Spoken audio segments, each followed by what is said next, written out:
যারা নিঃস্বার্থভাবে ভালোবেসেছে, যারা নিজের সুখের কথা ভাবেনি, যারা নিজের স্বার্থের কথা না ভেবে কাউকে সর্বস্ব দিয়ে ভালোবাসে, ভগবান তাদের ভুলে যেতে পারে না।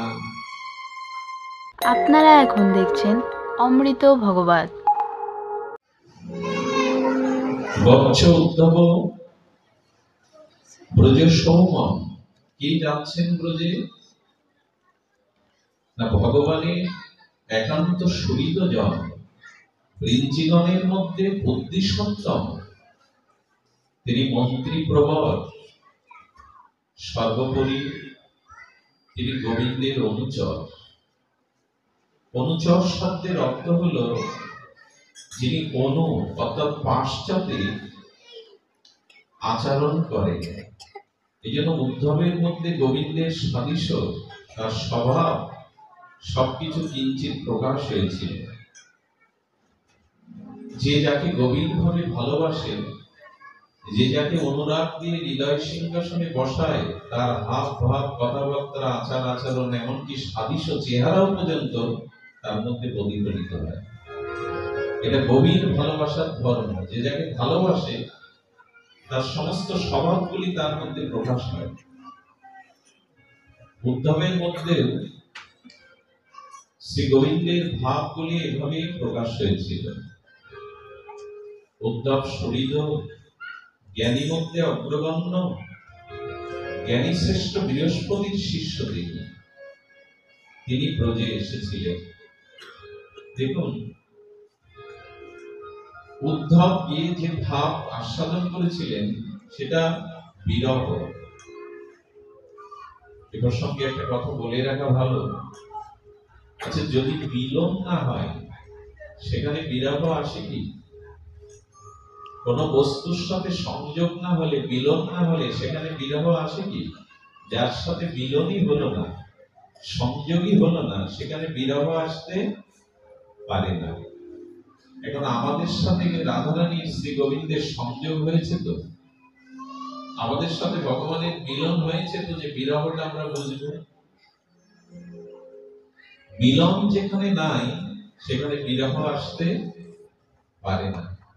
যার সাথে সম্বন্ধই হলো না, যার সাথে মিলন, আলিঙ্গন, লীলা খেলা এগুলি হলো না, সেখানে বিরহ আসতে পারে না। এই জন্য ভগবানের জন্য বিরহ আমাদের কম আসে, আসে সংসারের জন্য, কারণ সংযোগটা তো সংসারের সাথে। আমাদের সংযোগটা সংসারের সাথে, তাই বিরহটা সংসারের জন্য আসে, চোখের জলটাও সংসারের জন্য আছে। যদি ভগবানের সাথে আমাদের সংযোগ হতো, মিলন হতো, তবে তাকে অদর্শনে, তাকে না পাওয়ার বেদনায় আমরাও ব্যথিত হতাম। যার যেটুকু ভগবানের সাথে সংযোগ হয়েছে, শ্রী ভগবানের সাথে ভজনের দ্বারা মিলন হয়েছে, সে ততটুকু কৃষ্ণ বলে কাঁদতে পারে, হা রাধে বলে বিরহ জাগাতে পারে। মিলন না হলে বিরহ আসে না, সংযোগ না হলে বিয়োগের আরতি বেদনা হৃদয়ে জাগে না। আমার মতো মাতিষ্ঠ জীবের সংসারের সাথেই সংযোগ, সংসারকেই মিলন ক্ষেত্র, সংযোগ ক্ষেত্র করে নিয়েছি। এই জন্য কৃষ্ণ বলে কাঁদবার মতো, হা রাধে বলে প্রেমস্ব বহু ভাষাবার মতো বেদনা বিরহ আমাদের মধ্যে আসে না। এই বাচ্চাগুলিকে থামান না, এরা খেলছে, বিরহ আমাদের আসে না। তবে চলুন, উদ্ধব ব্রজে এসেছেন। উদ্ধব ব্রজে যখন প্রবেশ করবেন, তখন দেখুন, উদ্ধব ব্রজে প্রবেশ করেই তাদের দর্শন পেয়েছিলেন না গোবিন্দের সখা যারা, শ্রীদাম, সুদাম, দাম, বসুদাম, মধুমঙ্গলাদি, ধম সখা, মন সখা, এগুলো গোবিন্দের সখাদের নাম। ধনসখা, মনসখা, এরা গোবিন্দের সখা। আচ্ছা, গোবিন্দের তিনজন সখার পরিচয় আমরা ভাগবতে পাই, গীতাতেও পাই, অর্জুন, উদ্ধব এবং সুদামা। ব্রজের সখারাও কি তেমন? অর্জুন তো ভগবানের সখা, শ্রীদাম সুদাম বসুদাম সুবল ধনসুকা মনসুকা এরাও কি অর্জুনের মতো সখা? বলেন না। ধ্যান দিন শব্দটার দিকে। সখা অর্জুন, কিন্তু অর্জুনের সাথে ভগবানের যে সখ্যতা, এটা ব্রজবাসী সখাদের মতো নয়। কারণ বিশ্বরূপ দর্শন করে অর্জুন ভীত সন্ত্রস্ত হয়ে গেলেন। বারবার তার বিরাট বিশ্বরূপ অচিন্তনীয় রূপ দেখে উনি বারবার ক্ষমা প্রার্থনা করতে লাগলেন, হে যাদব, হে বিশ্বেশ্বর, হে বিশ্বস্বরূপ, তোমার যে বিভূতি অনন্ত বিশ্ব ব্রহ্মাণ্ড তোমার মধ্যে, ক্ষমা করো, সত্তর হাত পিছিয়ে যাচ্ছে। বিশ্বরূপ দেখে সত্তর হাত পিছিয়ে যাচ্ছেন অর্জুন সখা। আর ব্রজ বিপিনে মধুময় বৃন্দাবনে সুবল বলছে, কানাই হেরে গিয়েছিস, কাঁধে চড়ব। কাঁদেনি। এরা গোবিন্দের মহিমা জানে। পুতনা বধ দেখেছে, অকাসুর বকাসুর বধ দেখেছে। এরা ভগবানের বিভূতি ঐশ্বর্য বৃন্দাবনে কম না। অকাসুর বকাসুর পুতনা বধ তো সকারাও দেখেছে, কিন্তু ভগবানের অনন্ত ঐশ্বর্য দেখেও এদের মাধুর্য বিন্দুমাত্র কমেনি। বললো, গিরি গোবর্ধন কি তুই ধারণ করতে পারিস? আরে আমরাই তো ঠেকা দিয়েছিলাম, তাহলে তোর পক্ষে সম্ভব না। এখানে বিভূতি দেখছেন, গিরি গোবর্ধন ধারীকে দেখছেন, তবু সখাদের অভিপ্রায় তুই পারিসনি, আমরাই তো ঠেকা দিয়েছিলাম। ধ্যান দিন, অর্জুন গোবিন্দের সখা, কিন্তু শ্রীদাম সুদামের মতো নয়। এখানে ঐশ্বর্যের প্রবেশ নেই, মাধুর্য। এই জন্য গোবিন্দের এই সত্য রাশির যারা আশ্রয়, তাদেরকে গোবিন্দের প্রাণ বলা ভালো। এরা গোবিন্দের প্রাণ, শুধু সখা নয়। এরা মাধুর্য ছাড়া গোবিন্দের ঐশ্বর্য দেখেই না।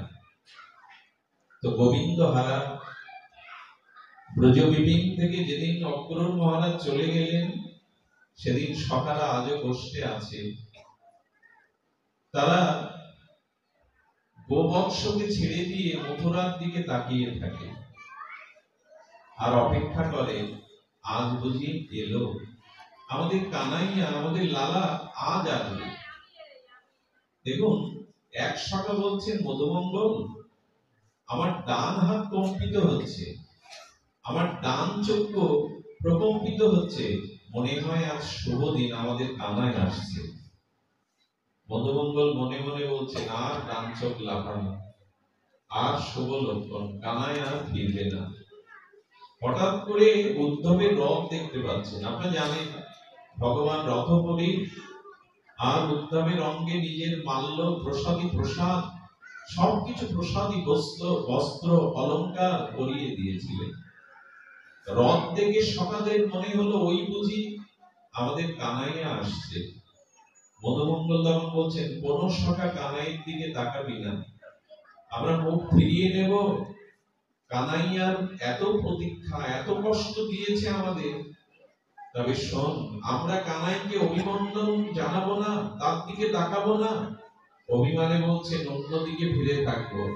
অভিমান ভাঙালে আর কানাই লালা এসেই ভাঙায়। ওদের তো জানা নেই রথে কানাই আসেনি, রথেই তাদের প্রাণ, ব্রজের জীবন, তাদের লালা আসেনি, এসছে উদ্ধব। উদ্ধব সখাদের দেখে আর রথপরী থেকে ব্রজের ধুলিতে তিনি পা রাখলেন। ধীরে ধীরে গিয়ে বলছেন, তোমরা বলতে পারো নন্দ মন্দির কোন দিকে? যেই কণ্ঠ শুনেছে, কণ্ঠ শুনেই বুঝেছে তো আমাদের কানাইয়ের কণ্ঠ না। ফিরে তাকিয়ে দেখে তাদের লালা, তাদের কানাইয়ের প্রাণ সখার মতো অনেকটা দেখতে। কানাইয়ের প্রসাদী বস্ত্র, মালা, অলঙ্কারে কানাইয়ের অঙ্গগন্ধ সেখান থেকে প্রকাশ হচ্ছে। কে তুমি পথিক? আমাদের কানাইয়ের মতো তোমার পোশাক, প্রসাদী গন্ধ, কে তুমি? আচ্ছা, রথে কি কানাই এসেছে? তুমি তাকে সারথী রূপে নিয়ে এসেছো? কানাই আসেনি, তোমাদের লালা আসেনি। আমি লালার বন্ধু, সখা। আমি এসেছি ব্রজে পিতা মাতা সখীদের ব্রজ গোপীদের খবর নিতে। তোমরা আমায় বলতে পারো নন্দ মহারাজের গৃহ কোনটা? সুধীজন সকাগণ তাদের মাথায় আকাশ ভেঙে পড়ল, বিরহে কাতর হয়ে বলল কানাই আসেনি। বিরাট বদনে তারা চলে যেতে যেতে বলল, ওগো আগন্তুক, তুমি নন্দ মন্দিরে যদি যাবে তবে সামনে গিয়ে দেখো একটা জলের লালা স্রোত যমুনায় এসে মিশেছে। ওই যে জলের স্রোতের তীরবর্তী পাশ দিয়ে যেতে যেতে দেখবে যেখান থেকে ওই জলটা উদ্গত হচ্ছে, জলের উৎস, ওটাই নন্দ মন্দির, ওটাই নন্দ ভবন। এ কথা আমরা নিতে পারবো তো? আমরা এই কথা গ্রহণ করতে পারবো তো? যেদিন থেকে কানাই চলে গেছে, লালা চলে গেছে, সেদিন থেকে মা যশোদা, দাসীগণ আর ব্রজগোপীগণ নন্দ ভবনে ঘিরে তারা সকাল থেকে চোখের জল ফেলতে থাকেন লালার জন্য। আর ওই শত সহস্র গোপী যশোদার চোখের জল স্রোত হয়ে নালা হয়ে যমুনায় গিয়ে মিশেছে। এ কথা ব্যাখ্যা করে বোঝানোর কথা। সারা জীবন সংসারের জন্যই কাঁদলাম, গোবিন্দের সাথে তো মিলন হলো না, তো বিরহ কোথায় জাগবে? এ কথা মিথ্যা নয়।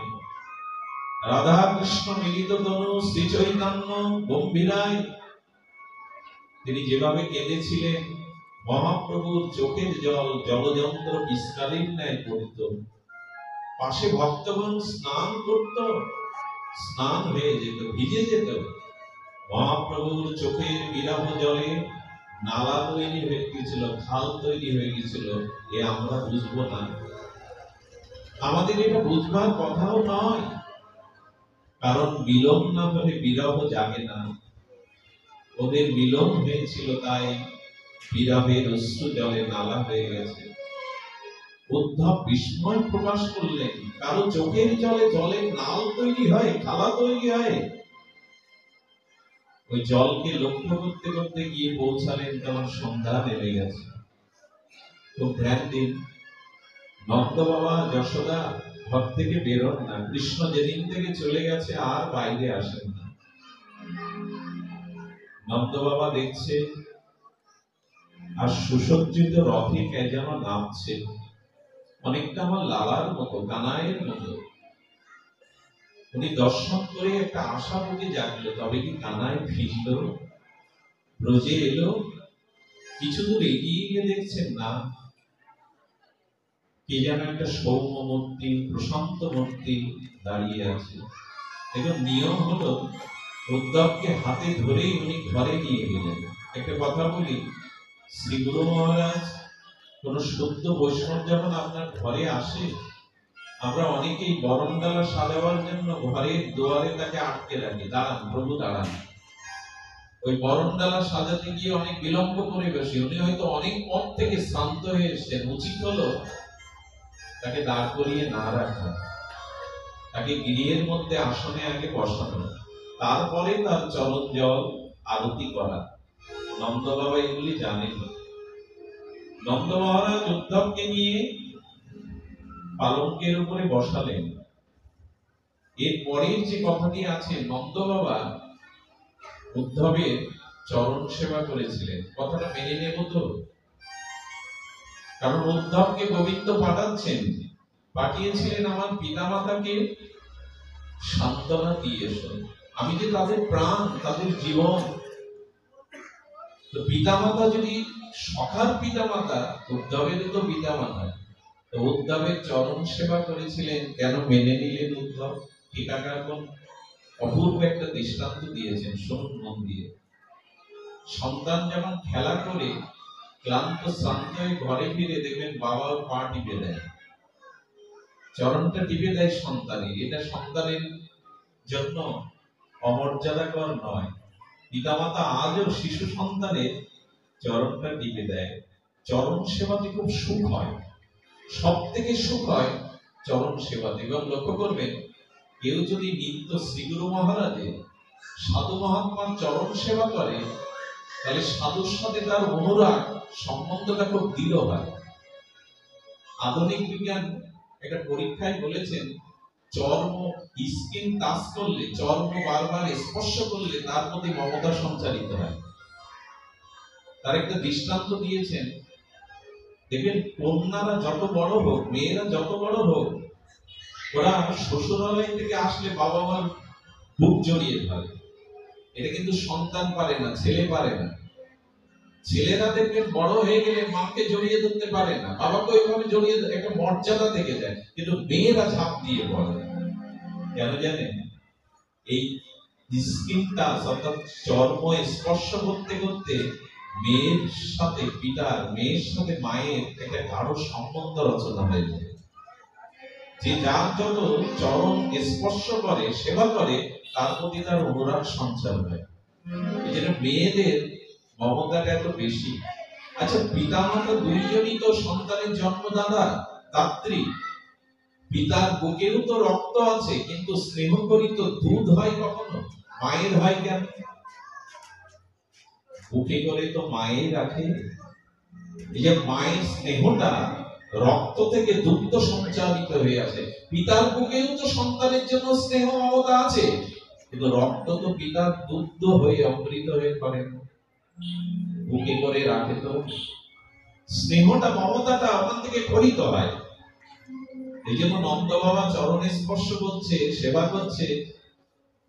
আর কেউ গৃহে এলে আগে তার কুশল জানতে হয়। দেখুন, এই কুশলটা আমি সামান্য বলবো। উদ্ধবের কাছে নন্দ মন্দিরে নন্দ বাবা কিছু কুশল বিনিময় করছেন। আচ্ছা, উদ্ধব এলেই তো জিজ্ঞাসা করা উচিত ছিল কৃষ্ণ কেমন আছে। নিয়ম সেটা নয়। কোন অতিথি, কোন নিকট আত্মীয় যদি আপনার কাছে আসে, আগে আপনি আপনার কথা তার কাছে তুলে ধরবেন না, তার সুখ কুশল বিনিময় করবেন। এই জন্য উদ্ধব মহারাজ কে পেয়ে প্রথমে বলছেন একটু সেবা করুন।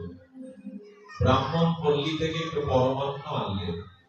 আচ্ছা বলুন তো, নবলক্ষ ধেনুজার গৃহে নন্দ মহারাজ, তার ঘরে কোনো অন্ন নাই?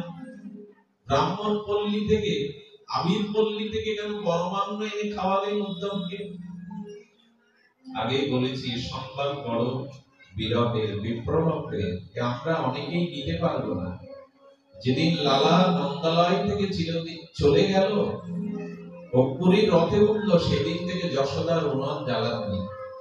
অর্থাৎ নন্দ যশোদা রান্না করে পরিপাক করে খাদ্য পেতেন না, ব্রজবাসীরা দিয়ে যেত, তাই পেয়ে বেঁচেছিলেন।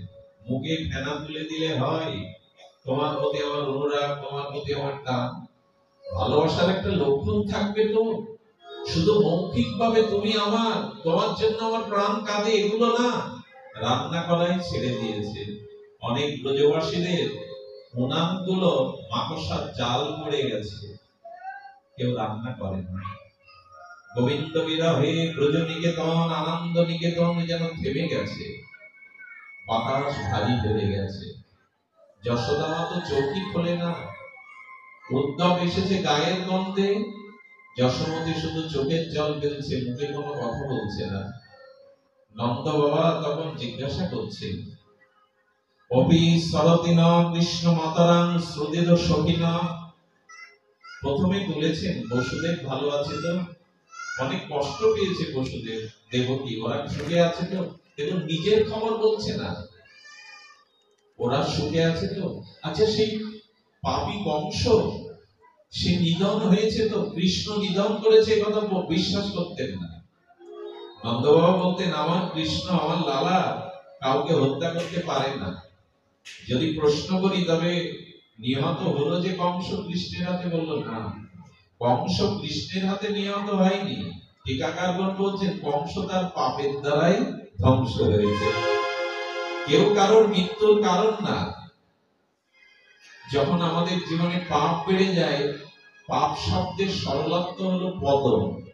পাপের দ্বারাই আমাদের জীবনে পতন আছে। তো বসুদেব মহাশয় এইটা ভাবতেন যে কংস এত পাপ করেছে, সাধুদের এত অত্যাচার করেছে, পাপের দ্বারাই তার মৃত্যু হয়েছে। এই সংবাদ দেওয়ার পরে উদ্ধবের কাছে এবার কৃষ্ণের কথা মনে পড়েছে।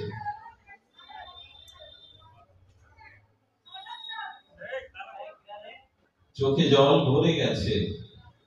অপি সরতি ন কৃষ্ণ, আমি খুব সময় নেব না, একটু ধ্যান দিন। অপি সরতি ন কৃষ্ণ, আহা, এইখানে একটু মন দিতে হবে আপনাদের। সেবা সৎকার করার পরে, বসুদেবের কুশল বিনিময় নেওয়ার পরে এবার বলছেন অপি সরতি ন কৃষ্ণ, হে উদ্ধব, কৃষ্ণ আমাদের স্মরণ করে, আমাদের কথা সে বলে। এক এক করে কয়েকজনের সংবাদ বলছেন নন্দ বাবা, কৃষ্ণ মা তারা, আমার কথা বাদ দাও, তার মায়ের কথা মনে নেই, সে যশোদার কথা বলে না উদ্ধব, সে মাকে কি ভুলে গেছে? জানো উদ্ধব, যেদিন দামবন্ধনে বেঁধেছিলেন, সেই বাঁধবার পরে, দামবন্ধন লীলার পরে 5 বছরের অধিক কৃষ্ণ ব্রজে ছিল। কি করতো জানেন যশোদা? আঁচলে হাতের উপরে গোবিন্দকে শায়িত করে কিছু তপ্ত ঘি দিত। ঘিটা, তপ্ত ঘিটা বলতো, লালা লালা, তোকে আমি বেঁধেছিলাম, আমি রাগে বেঁধেছিলাম, খুব লেগেছিল না লালা?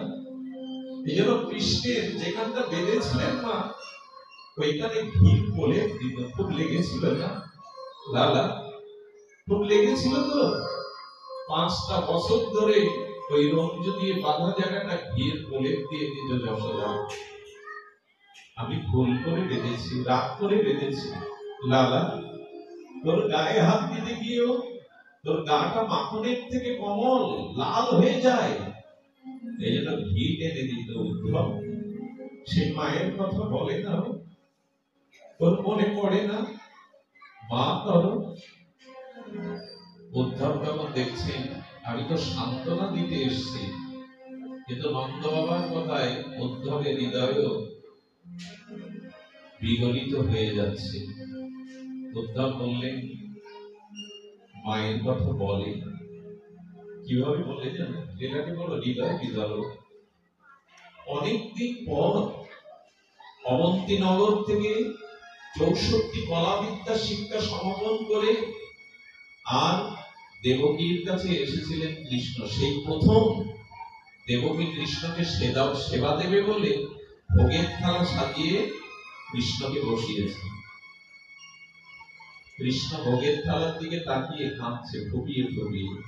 আচ্ছা, মা যদি অনেকদিন পর সন্তানকে সেবা করতে বসিয়ে সন্তান থালার দিকে তাকিয়ে কাঁদে, অনেকক্ষণ কাঁদছে, কাঁদতে কাঁদতে কৃষ্ণ ফুপিয়ে ফুপিয়ে কেঁদে উঠে গেলেন, থালায় হাতও দিলেন না। বহুদিন পর যদি মা সন্তানকে ভোগের থালি দেয় আর উঠে যায়, যদি তো মায়ের মনে কি কষ্ট হয়? দেবকী মা ঝরঝর করে কাঁদছেন, দাসীরা কাঁদছে, বসুদেবও কাঁদছেন। কৃষ্ণ উঠে গেল, উদ্ধব এসে দেখছে সমস্ত বসুদেব মহাশয়, দেবকী, দাস দাসী সবাই কাঁদছে, আকাশ বাতাস ভারী হয়ে গেছে। তিনি বাসুদেব ভগবানের ঘরে গিয়ে দেখেন কৃষ্ণ ফুপিয়ে ফুপিয়ে কাঁদছে। টিকাকার কি বললেন জানেন? ওগো, আজও যদি ভগবানের জন্য কেউ কাঁদে, ভগবানও তার জন্য কাঁদে, দেখো তার প্রমাণ। মাকে কাঁদিয়ে নিজেও কাঁদছেন কৃষ্ণ, ভগবানের জন্য কেঁদে দেখো, তিনি তার থেকে বেশি কাঁদেন তার জন্য। আজও যে ভগবানের জন্য প্রেমাশ্রু বিগলিত হয়ে দুফোঁটা অশ্রু ফেলে, ভগবানও তার জন্য কাঁদে। ভগবান কৃতজ্ঞ। কেন চলে এলে বাসুদেব? কতদিন পর দেবকী তোমাকে একটু সেবা করবার জন্য থালি দিল, কেন চলে এলে? দুটো হাত হাতের মধ্যে নিয়ে বলছেন উদ্ধব, দেবকী মা ভোগের থালিতে নবনীত নদী রেখেছিল, ওই নদী দেখে আমার যশোদা মায়ের কথা মনে পড়ে গেল। আমি যশোদার মুখ ছাড়া থালাতে আর কিছু দেখছিলাম না।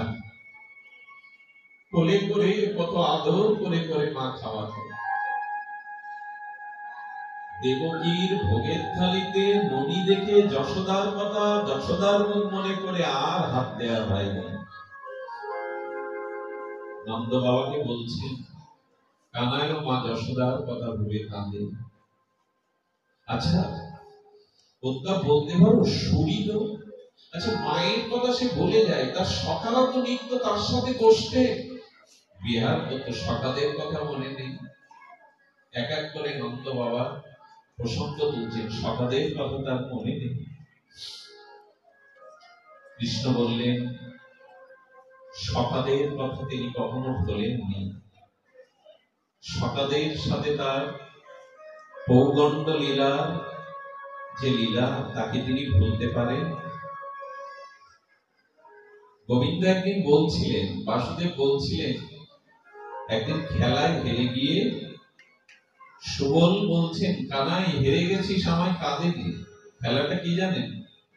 একটা গর্তের মধ্যে 11টা পাতা রাখতো কৃষ্ণ, দেখে বলতে এর মধ্যে একটা ছিন্ন পত্র আছে, একটা পাতা ছেঁড়া, যে তুলতে গিয়ে যার ভাগ্যে ছেঁড়া পাতা পড়বে আজকের খেলায় সেই পরাজিত হবে।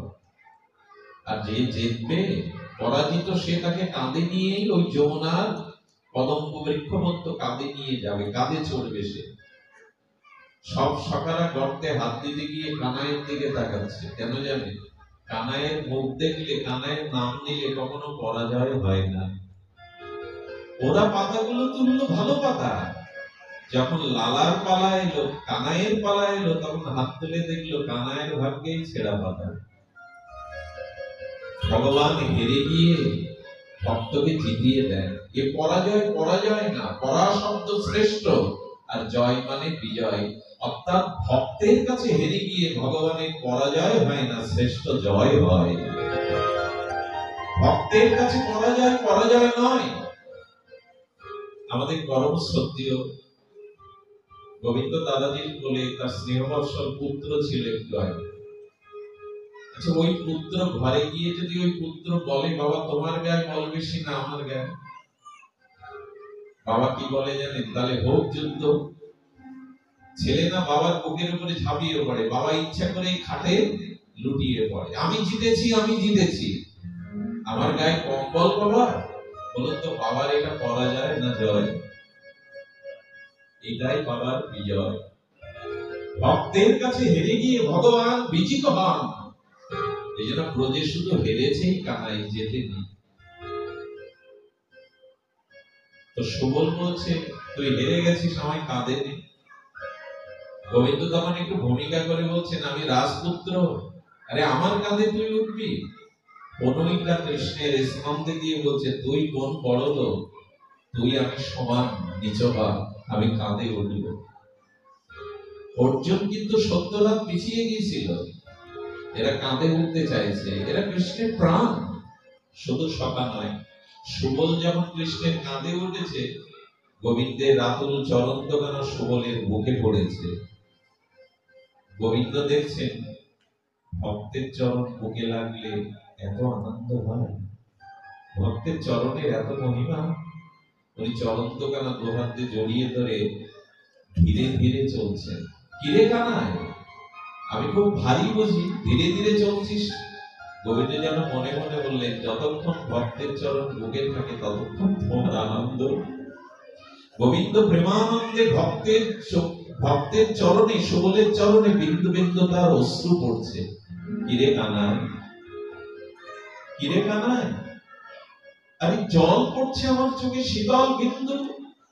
বলেন, গাছে হয়তো শিশির লেগেছিল। গোবিন্দ বুঝতে দিচ্ছেন না। জানেন, যেদিন ভৃগু ভগবানের পক্ষে পদাঘাত করেছিলেন, সেদিন ভগবান এই কথাই বলেছিলেন, ভৃগু তুমি ভক্ত, তোমার চরণ কুসুমের থেকে কমল, কিন্তু আমার হৃদয় পাষাণ, আমার মনে হয় পাষাণ ভোগকে পদাঘাত করে তোমার চরণে ব্যথা লেগেছে। ভৃগু এসো, তোমার চরণ সেবা করি। জানো ভৃগু, তোমার চরণ চিহ্ন আমি বুঝবো না, আমার বক্ষ মাঝে তোমার চরণ চিহ্নটা চিরদিন আমি অঙ্কিত করে রাখবো। এই না হলে ভগবান, যাকে পা দিয়ে পদাঘাত করলে তার পদসেবা করতে চান, বলেন আমার বক্ষ পাষাণ, ভক্তের চরণ তো কোমল। সেই চরণ চিহ্ন আজও ভগবানের মুখে বিদ্যমান। ভালোবাসার জায়গাটা আমরা খুঁজে পাইনি। আমরা এই জগতে ভালোবাসলে আঘাত পেতে হয়, স্বার্থের পশাঘাতে জর্জরিত হতে হয়। এই জগতে ভালোবাসাটা নাই। রামপ্রসাদ তো বলেই দিয়েছেন, পৃথিবীর কেউ ভালো তো বাসে না। স্বার্থের জায়গা।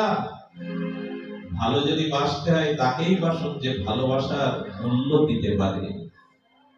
আত্মনস্ত দৌকামায়া সর্বং প্রিয়ম ভবতি। ভগবানের থেকে, আত্মার থেকে প্রিয় কেউ হতে পারে না। এই জগতের ভালোবাসার মধ্যে খাদ আছে, স্বার্থ নিহিত আছে। এই জন্য ভালো যদি বাসতে হয় তাকেই বাসুন যিনি ভালোবাসার মর্যাদা দিতে পারে। উদ্ধব বলছেন, সকালের কথা মনে করে কানাই বড় উদাস হয়। এরপর নন্দবাবা বলছে, শরীর। আচ্ছা, সকালের কথা, মায়ের কথা বাদ দাও, উপমন্যু তার জ্যাঠাই মা, তাদের কথা মনে পড়ে না? উপমন্যু তাকে কত ভালোবাসত, জ্যাঠাই মা তাকে কত ভালোবাসত, মনে পড়ে না? উদ্ধব দেখছেন উচ্ছ্বলিত বিরহ তরঙ্গ যেন উচ্ছ্বসিত হয়ে উঠছে নন্দ বাবা। আর একজন খাটের পাশে বসে চোখ মুদ্রিত করে শুধু কাঁদছেন যশোদা। কোনো কথা নেই। মানুষের শোক যখন খুব গভীর হয় না, তখন তার মুখে ভাষা থাকে না। খুব গভীর শোকে মানুষ ভাষা হারিয়ে ফেলে। সেই হৃদয়ের গভীর বেদনার অভিব্যক্তি কেবল চোখের জলে বোঝা যায়। ডুবরে ডুবরে যশোদা কাঁদছে, কোনো কথা বলতে পারছে না উদ্ধবের দিকে, ভাষা নেই। এই হলো ভগবানকে ভালোবাসা। যশোমা, যশোমতী মা শুধু কাঁদছেন আর কাঁদছেন, বারবার দুর্বল হয়ে যাচ্ছেন এই জ্ঞানী সপ্তম বৃহস্পতির শিষ্য উদ্ধব।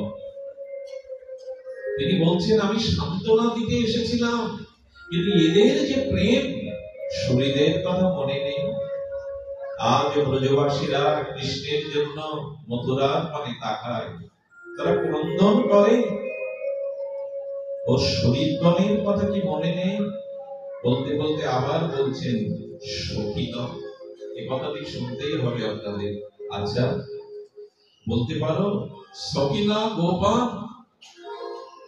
গোপীগণের কথা কৃষ্ণ ভুলে গেছে? সখীর কথা কি, সখীদের কথা সে ভুলে গেছে? গোপাঙ্গনাদের কথা ভুলে গেছে? বলতে তো পারে না। গোপীদের কথা যেমন বলেছেন নন্দ বাবা, গোপীরা মহৎ। গোপীদের মতো নন্দ পিতাও ভালোবাসতে পারেনি, যশোদাও ভালোবাসতে পারেনি। গোপীদের ভালোবাসার দৃষ্টান্ত যদি না শ্রবণ করি, ব্রজভক্তি আসবে না। গোপী আনুগত্য বিনা ঐশ্বর্য জ্ঞানে ভজিলেও নাহি পায় ব্রজে ব্রজেন্দ্র নন্দনে। গোপীর আনুগত্য না নিয়ে ব্রজভক্তি বোঝা যাবে না। ব্রজভক্তি আমাদের কাছে পরিষ্কার হবে না। ব্রজভক্তি কাকে বলে, প্রীতি কাকে বলে, অবৈতনিক প্রেম কাকে বলে, এটা গোপীদের কাছ থেকে জানতে হবে। উদ্ধব মনে মনে বলছেন, নন্দ বাবা, গোপীদের কথা স্মরণ করে কৃষ্ণ কি করে জানেন? আহা, গোবিন্দ গভীর সুষুপ্তিতে যখন নিদ্রা যায় স্বর্ণ পালঙ্কে, রুক্মিণী সত্যভামা প্রেয়সী পরাগণ কৃষ্ণকে কত সুখে সোনার পালঙ্কে শায়িত করে। গভীর নিশীথে স্বপ্নের মধ্যে গোবিন্দ গোপী গোপী বলে, রাধা রাধা বলে কেঁদে ওঠে। স্বপ্নের মধ্যেই রাধা রাধা বলে গোবিন্দ কেঁদে ওঠে। রুক্মিণী সত্যভামা দেখেন গোবিন্দের বিছানাটা ভিজে গেছে, সারা রাত গোবিন্দ কাঁদে।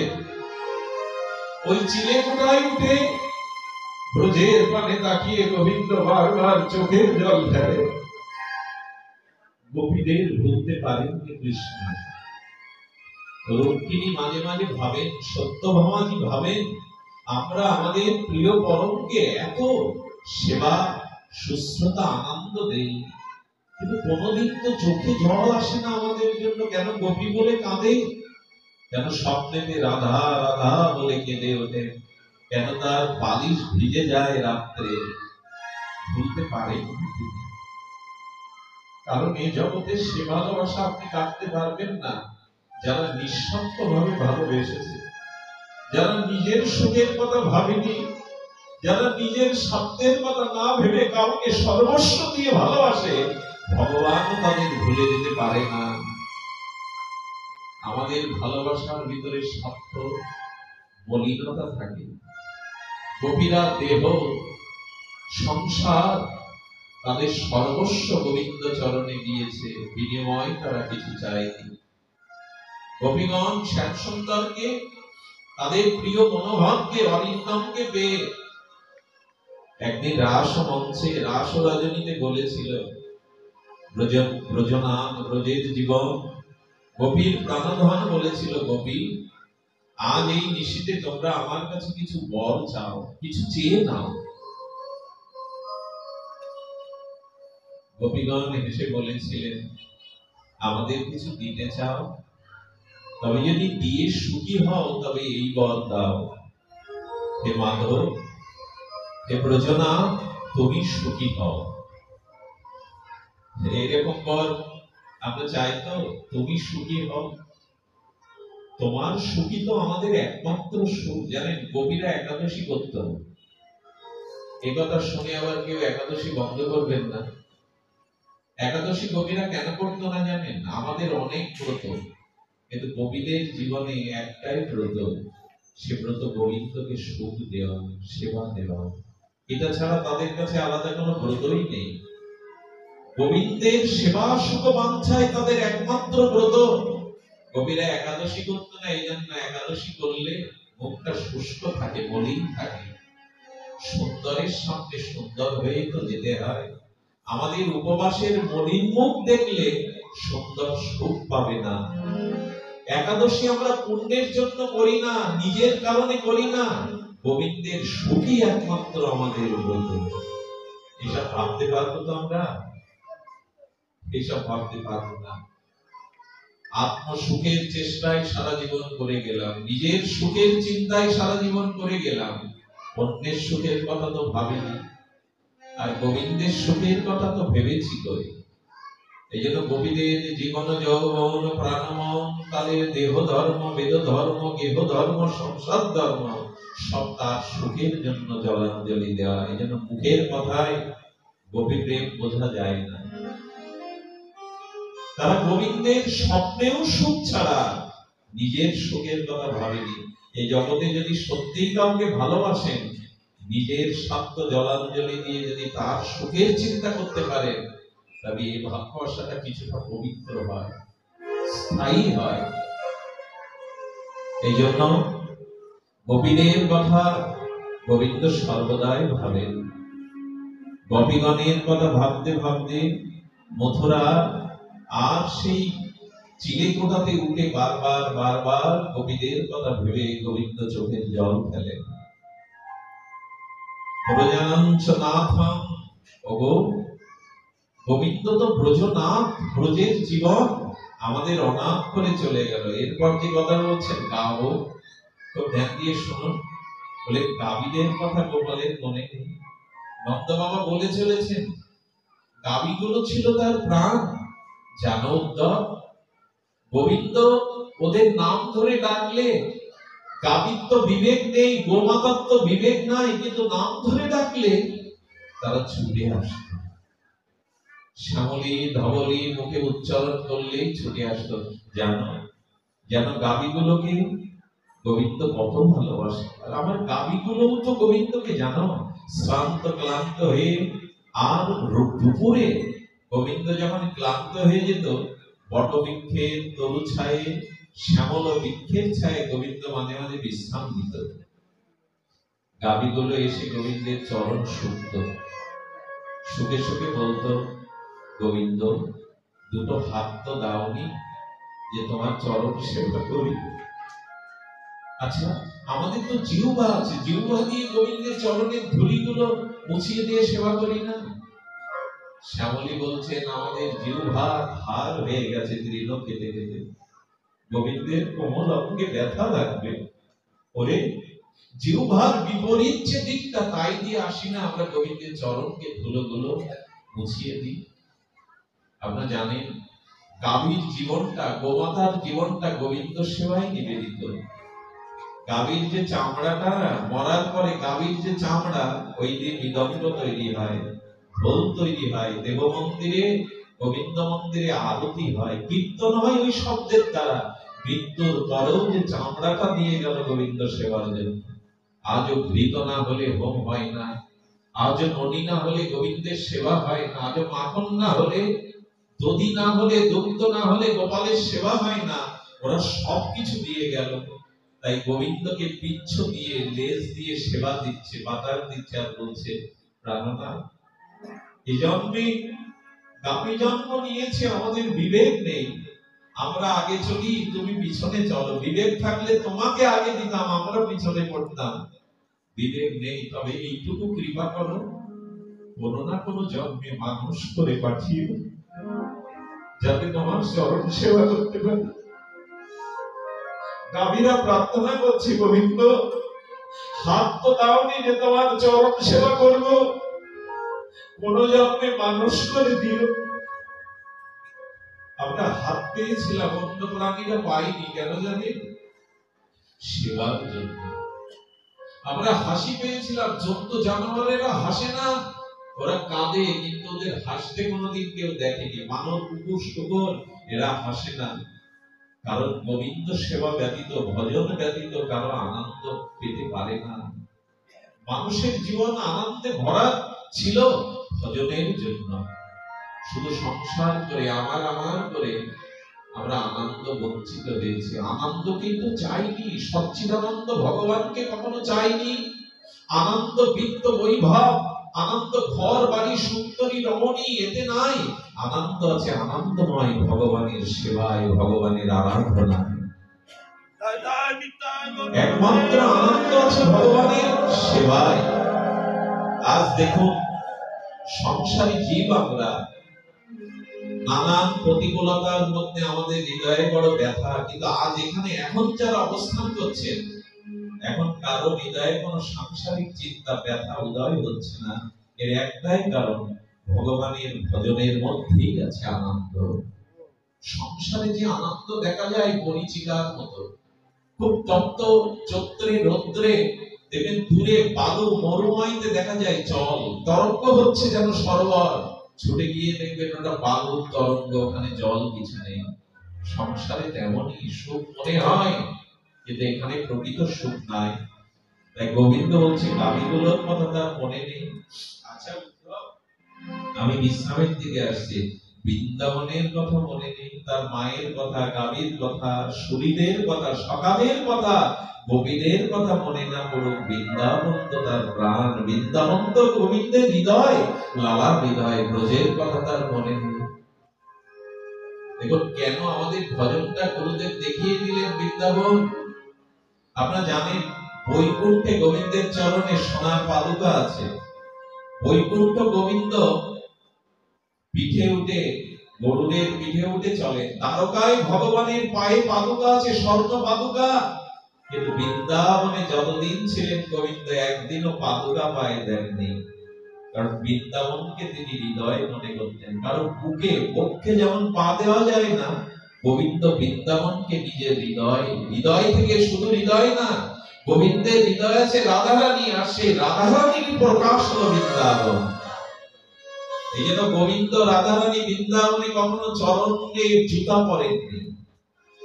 ভাবতে পারেন স্বয়ং ভগবান অনাবৃত চরণে বৃন্দাবনে পদবিন্যাস করেছেন, কোন দিনের জন্য তিনি চরণে পাদুকা পরেননি।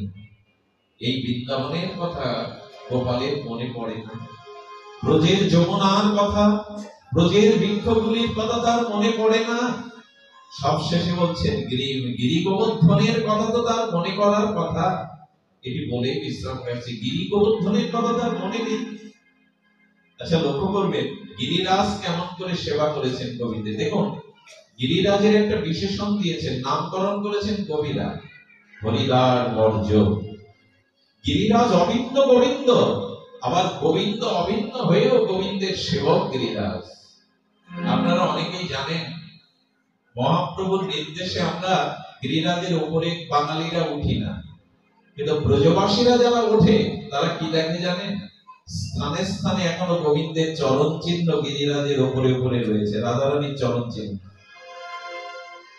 ছোট ছোট গাভীগুলোর ফুলের চিহ্ন এখনো ব্রজের উপরে আছে। এক মাকে আমি জানি রাধাকুণ্ডে বাস করে, উনি গিরিরাজ পরিক্রমা খুব নিষ্ঠা, দিতে দিতে রাধে রাধে বলে বলছেন, কাঁদছেন। করতে করতে একদিন গিরিরাজের একটা পাথর উপর থেকে নেমে এসে ওনার সামনে পড়লো। পাথরটা তুলে কি দেখলেন জানেন? রাধারানীর চরণ অঙ্কিত আছে সেই পাথরে, রাধারানীর চরণ চিহ্ন অঙ্কিত আছে সেই শিলাতে। আচ্ছা, শিলা গলে না গেলে তো চরণ চিহ্ন স্থাপন হয় না। যখন গোবিন্দ বলদেব গিরিরাজের উপরে উঠলেন, তখন গিরিরাজ কোমল হয়ে নরম হয়ে যেত, গোবিন্দের চরণে যাতে ব্যথা না হয়। যখন গোবিন্দের জল তৃষ্ণা লাগতো, ঝর্ণা ছেড়ে দিত। গোবিন্দ যখন মুরলী বাজাতে বাজাতে বৃষ্টি আসতো, তখন সিংহ গুহার মধ্যে বলতে, এখানে বসে শ্যাম বাঁশি বাজাও। যখন গোবিন্দ রাধারানীর সাথে মিলিত হলেন একান্তে, তখন গুহার মধ্যে আলাদা করে জায়গা করে দিলেন। গিরিরাজ গোবিন্দের চরণে তাপ লাগবে না, তাই দুর্বা ঘাস রচনা করে দিলেন। সেই গিরির কথা গোবিন্দের মনে নেই, যাকে 7 দিন ধরে হাতে রেখেছিলেন।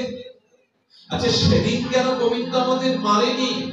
ইন্দ্রের কোপে তো আমরা মরে যেতাম, সে যদি গিরি ধারণ করে বাঁচালো, আজ কেন বিরহ অনালে আমাদের পোড়াচ্ছে? গোবিন্দ তো 2 বার আগুন খেয়েছেন, অনাল খেয়েছেন ব্রজে আমাদের বাঁচানোর জন্য, আজ কেন বিরহ অনালে গোবিন্দ আমাদের পোড়াচ্ছেন? উদ্ধব এসেছিল সান্ত্বনা দিতে, কিন্তু উদ্ধবের চোখে জল। উদ্ধব ভাষা হারিয়ে ফেলেছে, কাদের সান্ত্বনা দিতে এসছে? আমি শুদ্ধ ভক্তির কাছে, প্রেমের কাছে জ্ঞান সেখানে দাঁড়াতে পারে না। তিনি ব্রহ্ম, তিনি নিরাকার, এইসব বলবেন তো, কিন্তু না। নন্দ মহারাজকে একটা সান্ত্বনার কথা বলেছিলেন, বাবা আপনি ঘরের মধ্যে বদ্ধ হয়ে ওই স্মৃতিতে কষ্ট পাচ্ছেন, আপনি একটু যমুনার তীরে যান, বৃন্দাবনের বনসভা দেখুন, আর গোশালায় যান, তাতে আপনার চিত্তটা প্রসন্ন হবে। ঘরে বসে থাকলে গোপালের স্মৃতিতে আপনার হৃদয় বিরহ আরো জাগবে। উদ্ধব গিয়েছিলাম একদিন, বৃক্ষগুলিকে গিয়েছিলাম, উপবৃক্ষ, বৃক্ষগুলির সামনে গেলে বৃক্ষগুলো যেন ঝরঝর করে কাঁপছে, আর দিব্য বৃক্ষ বলছে, নন্দ বাবা আমাদের পা নেই, হাত নেই, মুখ নেই, আমরা জড় বৃক্ষ হয়ে পড়ে আছি, তোমার তো হাত পা আছে, তোমার তো বাক্য আছে, তুমি আমাদের হয়ে গোপালকে ফিরিয়ে আনো না, তুমি তো পায়ে হেঁটে যেতে পারো ফিরিয়ে আনতে। বৃক্ষগুলির কাছে গিয়েছিলাম কৃষ্ণকে ভুলবো বলে, ওরা কৃষ্ণের জন্য কাঁদছে আর বলছে যাও। যমুনার পাশে গেলে যমুনা উচ্ছ্বসিত হয়ে যমুনাও যেন বলে ফিরিয়ে আনো তাকে। নন্দ বাবা আমরা তো যেতে পারবো না মথুরায়, তুমি আমাদের প্রাণনাথকে ফিরিয়ে আনো। এই হলো ব্রজের সংবাদ। আমি একটু নিবেদন করি, আজকে বিরহেরই সংবাদ। আমাদের বড় গোস্বামী এখানে নাই, আর সার্বিক পরিস্থিতিতে আমরা বিরহের মধ্যে আছি। আর বিরহটা কেন বললাম জানেন? ব্রতরাজ বিশ্রাম পাচ্ছে। এই একটা মাস রাধা দামোদরের মননে, চিন্তনে, সেবায় আমরা কাটিয়েছি। একদিকে যেমন আনন্দ, একদিকে তেমন বিরহ। ব্রত শেষ হয়ে যাচ্ছে। আচ্ছা, আগামী বছর এই সুযোগ পাবো তো?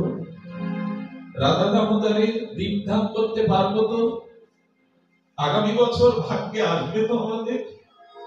কিছু তো বলার নেই। নলিনী দল জল জীবন টলমল, এখানে তো বড় বাবার থাকবার কথা ছিল। আমরাও যদি আগামী বছর না থাকি, এটা আবেগের কথা নয়, আপনাদের দুর্বল করার কথা নাই। এ জগতের এটাই নিয়ম, কে কখন হারিয়ে যাবে, কার কখন ডাক আসবে জানি না। এই জন্য আগামী বছর যদি এই ব্রত আমাদের ভাগ্যে না হয়, তাই এই ব্রতটা মানব্যাপী সুস্থ শরীরে যে রাধা দামোদর করিয়ে নিলেন, এই জন্য বিরহ যাচ্ছে। কাল থেকে তো আর সবকিছু তার সুখের জন্য এই নিয়ম থাকবে না, তবে নিয়মটা রাখাই উচিত, নিয়মটা রেখে যাওয়াই উচিত। গোকুলানন্দ পাটবাড়ি আশ্রমের এই যজ্ঞ, এই মহান ব্রত সমাপন অন্তে বিশ্রাম অন্তে যে যজ্ঞ, এটা সকলের আশ্রিত ভক্তদের সকলেই সুদৃষ্টি রাখবেন, সকলেই রাধা দামোদর গোকুলানন্দের কাছে প্রার্থনা করবেন। কারণ কি জানেন, মাখনলাল গোস্বামী বড় বাবাজি তারা কিন্তু তাকিয়ে তাকিয়ে দেখবে কালকে কোন ভক্ত এসেছে, তারা গোকুলানন্দের সেবা করছে, তারা অলক্ষ্য থেকে এটি দেখে, তাদের দেহটা বদলেছে, তারা আছে। তাই সব শিষ্য মিলে চেষ্টা করবেন এই নানান প্রতিকূলতার মাঝে যাতে অনুষ্ঠানটা সম্পূর্ণ হয়। জগতে চলে যাওয়ার পরে যেন মানুষ এমন ব্যবহার, এমন কিছু করে যায় আমরা, যাতে কারো হৃদয়ে আমার একটুখানি স্মৃতি থেকে যায়, এটা দীর্ঘ নিঃশ্বাস আমার জন্য পড়ে। গোকুলানন্দের সার্বিক এই যজ্ঞের মঙ্গল কামনা করে, সফলতা কামনা করে আজকে এই পুষ্পাঞ্জলি আপনাদের মঙ্গল হোক, কল্যাণ হোক।